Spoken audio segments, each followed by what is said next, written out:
Uzima upo. Bwana mimi nimeshuhudia dakika 90 nimemfunga mtani wenu. Unajisikiaje bwana? Bwana najisikia burudani kabisa.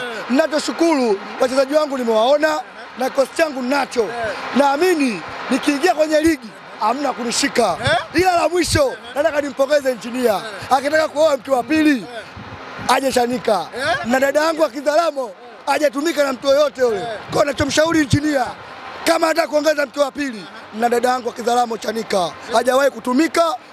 Engineer mtampa bure kwa mapenzi yangu. Engineer wa Yanga salamu hizi kufikie.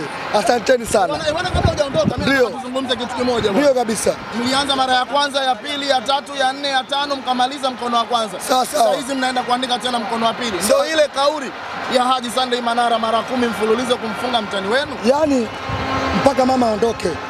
Kwa sababu mama ana mitano ndo anakuja ashamaliza inakuja 10. Kwa hiyo Simba yani kama mwembe wa uwani nitakuwa nafanya. Kama mwembe wa uwani nitakuwa nafanya. Mbona mnawadhihaki sasa? Lazima tufanye hivyo. Hata mara 6 mfululizo kuna nini? Mara 6 mfululizo. Hapa tena dabi hamna. Kwa hapa Tanzania dabi sasa hivi hamna. Engineer umefanya dabi siwepo Tanzania. Yaani wewe Engineer mtu mbaya.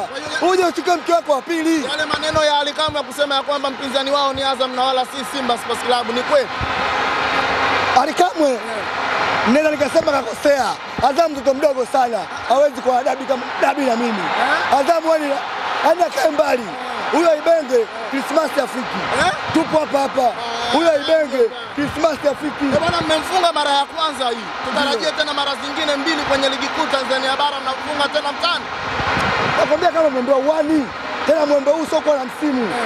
Kiangazi unashusha embe, masika unashusha embe, msimu wa baridi unashusha embe. Bwana Pacome Pedozi Zwa umeona? Bwana mtu mwingine huyo. Achana Pacome kwanza. Dumbia umemuona? Eko umemuona? Yanga ibala. Hatari kaka. Unaliona pengo la Ucho? Pengo la Ucho nadhani naliona kwa sababu nimeona wachezaji wala kina Barakonte, kina nani, Ndambwile kaanza hivi, lakini kwa mimi bado naona pengo la Ucho lipo. Lakini ligi itakavyozidi kuchangamka naamini pengo la Ucho litafutika. Mmemwona Azizi Ndambwile akifanya kazi yake ligi ya Azizi Ndambwile, naweza nikasema usimkatie mtu tamaa. Katika watu walionifurahisha Azizi Ndambwile wewe nao kiwemo, umefanya kazi chafu leo. Yaani Azizi Ndambwile kwanza nampongeza kocha wa viungo. Wachezaji wangu wako vizuri, wako fitness, yani wana akili, wamechangamka. Simba kocha fitness hamna. Bosi tumeona wachezaji wale kila muda wapoteza. Yaani wamechoka, wavivu kabisa. Natarajia taarifa kwa umma kuonekana kwa Fadu kufukuzwa. So Fadu tu kuanzia Mangungu, Mo, Tiageni ndio wanaokwamisha Simba. Ndio wanaokwamisha Simba. Na nani hao? Mangungu, Mo, Tiageni wote waondoke. Ili Simba ifunge Yanga. Mangungu, Mo, Tiageni wote wasepe. Kwa hiyo hii ni zawadi sasa kwa uongozi wa Simba. Sio zawadi. Zawadi kwa Mohamed Dewji ambaye aliteua bodi yake na kukaa pembeni. Yaani Mohamed Dewji sio mtu wa mpira. Ninavyosema mtu wa mpira nieleweke. Sio umenielewa? Nadhani nyinyi mmeona pale.